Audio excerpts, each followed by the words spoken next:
One significant thing that you can do for your children is to invest some time in taking them out into nature.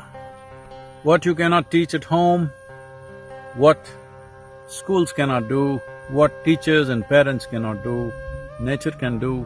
This is one of the simplest ways to keep children away from various addictions which are always threatening to come into families. And above all, a certain sense of discipline will naturally become ingrained in a child when they're out in nature, because what works there, what doesn't work there is very clear-cut.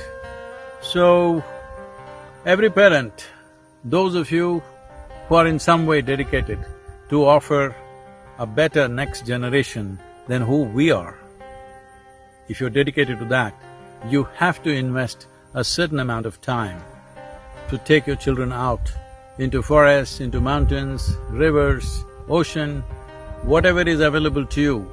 If you think you're not somebody who can go on big vacations, it doesn't matter. Just around your city, if you go somewhere, there'll be a small hillock, a bunch of rocks, something, make them trek cross-country. It's very, very important both for your physical health, mental health, and above all, development of the child in the fullest possible way.